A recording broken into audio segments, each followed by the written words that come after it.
इस कहानी तो एक बूढ़ा बाप की है। और इनको 2 बेटी 1 बेटा है। बाप ने तो तीनों की शादी कर दी थी। सरकारी नौकर होके रिटायर्ड हुए हैं तो इनको पेंशन मिलता था और इनकी पत्नी जल्दी ही गुजर गई थी। पहली बेटी अपने बाप से कहती है, पापा, मैं और मेरा पति नए घर बांध रहे हैं। इसके लिए 5 लाख रुपए कम पड़े थे। यदि आप देते तो अच्छा होता।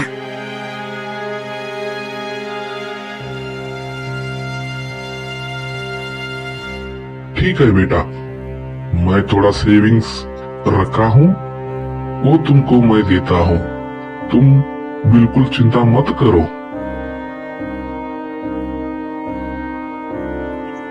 थैंक यू पापा।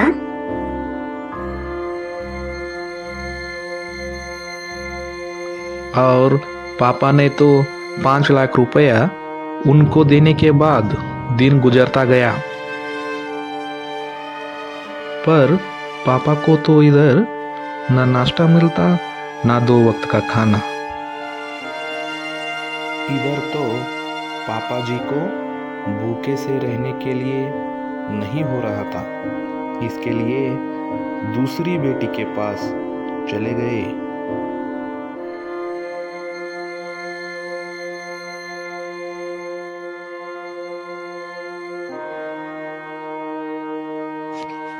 दूसरी बेटी अपने पापा से कहती है, कैसे हो पापा? तुमने तो दीदी के पास आराम से रहकर आए। दीदी को तो आप घर बांधने के लिए 5 लाख रुपए दिए। फिर मुझे भी थोड़ा पैसा चाहिए। मुझे भी 5 लाख रुपए चाहिए थे। प्लीज दीजिए पापा।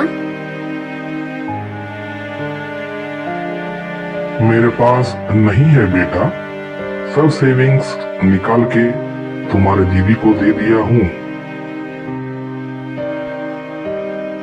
ठीक है पापा, पैसे नहीं तो क्या हुआ? आपको 40,000 पेंशन तो मिलता है ना? आपका एटीएम मुझे दो और आप कितने दिन रहते हो उतने दिन इधर रहो। वही एक मेरे पास है, वो भी तुमको चाहिए बेटा? ठीक है, फिर ले लो एटीएम। ऐसा बोल के एटीएम दूसरे बेटी को दिए और दिन गुजरता गया। इधर भी पापा जी का हाल वैसा ही हुआ।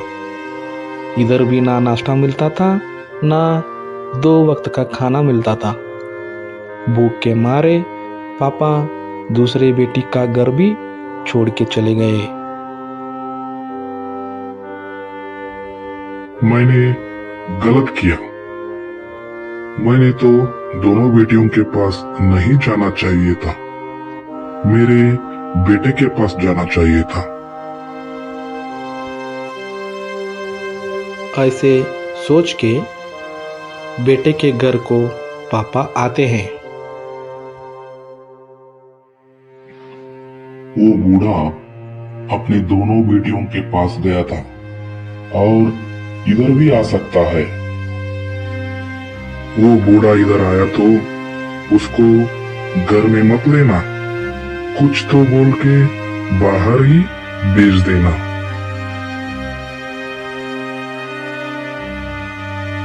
उसको बिल्कुल अंदर मत लेना। बाहर से ही ये सब सुन के पापा अंदर कैसे जाता? उधर से भी निकाल कर चले गए। अरे भगवान, कैसे दिन आ गए। अब मैं कहाँ जाऊं? अपने बच्चे अपने ही नहीं रहे। ये क्या हुआ है देश के युवा पीढ़ी को? किधर भी देखो ऐसे ही सुनने को मिल रहा है।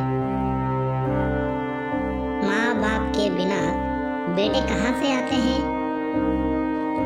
इस भूमि को उस बेटे उनके वजह से तो आते हैं। फिर उन बेटे और बीवियां को ये क्यों समझ में नहीं आता? सब बेटे और उनके बीवियां सुन लो, ये काल चक्र है। स्वर्ग नरक कहते हैं ना, ये ऊपर नहीं होता, ये तो इस भूमि पर ही होता है। जो अपने बाप और माँ को ऐसा करते हैं ना, तो कल उनके बेटे और बेटियां भी ऐसे ही करते हैं। इसको ही तो काल चक्र कहते हैं। जन्म होने के बाद एक बच्चा बड़ा होने तक कितना पापा और माँ को जिम्मेदारी होती है। बड़े होकर ये सब कैसे भूल जाते हैं? आप भी तो खाना ही खाते हैं ना, फिर क्यों समझते नहीं आप लोग? भगवान मंदिर मस्जिद में नहीं होते, माँ बाप ही तो भगवान होते हैं। उनका मन मत दुखाइए प्लीज। आज से देश में कोई अपनी माँ और बाप से ऐसे बर्ताव करते हैं ना, उनको तो मैं नहीं छोड़ूंगी। उनको कड़ी सजा देकर ही रहूंगी। और सजा क्या है मालूम है? जो अपनी माँ और बाप को थोड़ा से भी दर्द देते हैं तो मैं उसके बच्चों से उनको सिर्फ 15 दिन के लिए दूर रखूंगी। अपने बच्चों के बिना कैसे तड़पते हैं, फिर बात सीधी तरह उनके दिमाग में आएगी, अकल ठिकाने आ जाएगी। जो नए शादी करके बीवी आती है, वो बीवी इधर के ससुर और सासू माँ को अपनी माँ और बाप मानती है तो ये संसार स्वर्ग बन जाएगा। काउंटडाउन शुरू हुआ है और सुपर हीरो टूनी बिन सी चिड़िया हर तरफ अपनी नजर से देख रही है, कहीं आपको ना देख ले। जल्दी बदल जाइए, सब लोग जल्दी बदल जाइए।